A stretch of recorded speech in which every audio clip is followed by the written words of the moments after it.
بسم اللہ الرحمن الرحیم۔ آج کی اس ملاقات میں کچھ وہ افراد ہیں جو پہلے کی کلاس میں اور کچھ نئے چہرے زیادہ اس اعتبار سے نہیں کرتا عربی زبان کے حوالے سے وہ جان چکے ہیں اور کیا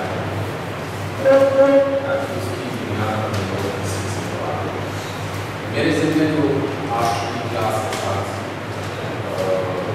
رکھا گیا ہے وہ قرآن کی آیات کی تفاصیل ہے۔ میں نے تفاصیل کا لفظ اس وجہ سے استعمال کیا کہ عرب دنیا میں ایک معروف عالم ہے جدید دور میں محمد علی الصابونی، ان کا نام محمد علی الصابونی۔ انہوں نے اس بات کی کوشش کی کہ مختلف جو معروف تفسیریں ہیں ان میں سے 4-5 کا مطالعہ کرنے کے بعد آیات کا انتہائی مختصر انداز میں تعارف یا اس کی وضاحت ان مفسرین کی وضاحت کی صورت میں جیسے علامہ ابن کثیر نے وہ اس آیت کے بارے میں کہا ہے، جیسے علامہ آلوسی نے، جیسے نوری ہے، جیسے اس کے علاوہ جو قرطبی ہے اور اس طرح کے مختلف جو مفسرین ہیں تو انہوں نے مختلف موقعوں پر ایک آیت کی تفسیر میں ان مختلف مفسرین کے جملے جو اس کی وضاحت میں معاونت کرتے ہیں یا مدد کرتے ہیں اس کا انتخاب کرنے کی بنیادی وجہ ایک یہ ہے کہ مفسرین کی آراء اس آیت کو سمجھنے میں ہماری مدد کرے اور دوسرا بڑا فائدہ یہ ہے کہ خالص فصیح عربی زبان میں لکھا ہوا ہے، سب کچھ عربی تفاصیل ہی سے اخذ کرتا ہے یہ عبارت میں تو جب ہم ان کو پڑھیں گے تو عربی زبان میں خود بخود پڑھنے کی موقع ملے گا۔ تو عربی جو ریڈنگ ہے اس کو آپ اپنی عادت بنانے میں انشاءاللہ اس سے فائدہ اٹھا سکتے ہیں۔ وہ آپ کو باقاعدہ فوٹو اسٹیٹ مہیا کیا ہے، اس کے لیے وہ دیا ہوا ہے لیکن ابھی وہ دے نہیں سکتے اس کو کاپیز بنانا، تو آپ نے تمام افراد کو باقاعدہ اس میں سے منتخب صورت ہے جیسے سورہ یاسین ہم پڑھ لیں گے، سورہ رحمان پڑھ لیں گے، اسی طرح دو تین اور نسبتاً معروف جو صورتیں ہیں ان کا انتخاب کیا گیا ہے اور اس کی تفصیل میں بھی جو چیزیں آ رہی ہیں وہ ہم پڑھیں گے عربی عبارت مفسرین کے حوالے سے اس میں انہوں نے کہا اور پھر ہم خود بھی اپنے انداز میں اگر کہیں کوئی سوال پیدا ہو رہا ہے تفصیل کے اعتبار سے یا زبان کے اعتبار سے تو اس کو ہم اپنی کلاس میں ڈسکس کریں گے اور موضوع کر سکتے ہیں۔ البتہ گفتگو کرنے کا اور قواعد جو ہے وہ ذمہ ہے وہ دیگر ہمارے دوست ہیں وہ اس کو پورا کریں تو باقاعدہ برابر اور اس کی مشورہ یہ ان کی ذمہ داری ہے، لیکن مجھے انہوں نے میری اپنے ساتھ دلچسپی کی وجہ سے اور عربی سے وابستہ جو معلومات ہیں اس کے لیے تو انشاءاللہ اگلی ملاقات میں آپ کو باقاعدہ اسٹیج شکل میں وہ منتخب صورت اور تفصیل مل جائے گی، لیکن پھر بھی میں نام نہیں پڑھا دیتا ہوں آپ کو، اس کا تفصیل کا نام ہے سفر۔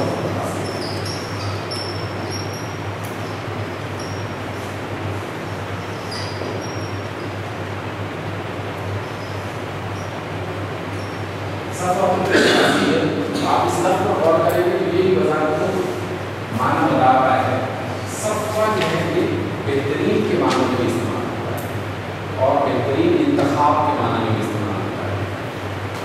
اور تفاصیل یعنی تفاصیل میں سے بہتر تفاصیل کا انتخاب اور محمد علی الصابونی جو ہیں ان کے جمع کرنے والے محمد علی الصابونی۔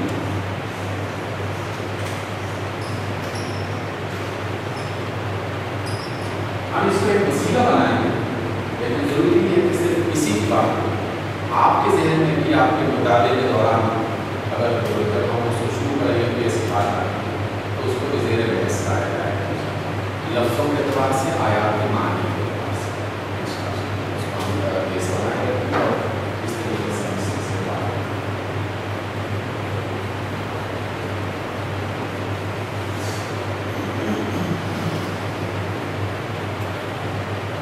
جیسے میں نے کہا کہ اس کلاس میں ہمارے کچھ آپ ہوا ہے تو اس سے پہلے بھی قرآن مجید کے آیات کو ایک ساتھ دوہراتے رہے اور کچھ نئے آفات۔ تو میں آج قرآن مجید کی کچھ ایسی آیات آپ کے سامنے لے کے آتا ہوں کہ جن کو ہم تھوڑا سا پڑھ لیتے ہیں اور اس سے الفاظ معنی وغیرہ کسی ہاتھ سے مجھ سے آغاز کرتے ہیں تاکہ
پہلے سورت دیکھیے۔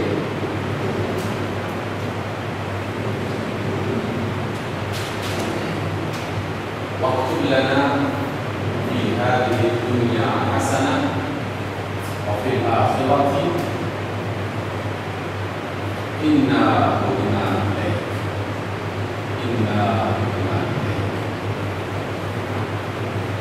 قرآن کی آیات میں آپ کو ایک چیز محسوس ہوتی ہے کہ وہاں ایک آیت جب مکمل ہوتی ہے تو پھر اس میں ایک نشان لگا کر اس آیت کا نمبر لکھ دیا جاتا ہے، لیکن وہ نمبر کو صرف ان افراد کے لیے حقیقت لکھا جاتا ہے جس نے قرآن کی آیات کی ترتیب اور جنہیں معنی بہت زیادہ نہیں خبر یا اگر ہے بھی تو تب بھی ان آیات کی ترتیب کے بعد اس کے ساتھ ڈالنے کی ضرورت ہے۔ لیکن قرآن مجید کا جو سب سے بڑا تعارف یہ ہے کہ قرآن ایک کتاب نہیں، بیسیکلی ایک کلام ہے، اور کلام کا مطلب یہ ہوتا ہے کہ ایک طرف سے بات ہو رہی ہے اور دوسری طرف سے بات کو سنا جا رہا ہے، اور بات کرنے والا مختلف ٹکڑوں میں اپنا جملہ پیش کر رہا ہے۔ جیسے ہم بات کرتے ہیں اور پوری عبارت مختلف چھوٹے چھوٹے ٹکڑوں میں یا چھوٹے جملوں میں سامنے آ رہی ہے، اور اگر کوئی شخص اس زبان کا معنی جانتا ہے تو وہ جہاں وہ جملہ پورا ہو رہا ہے یا جہاں وہ بات پوری ہو رہی ہے وہاں اس پر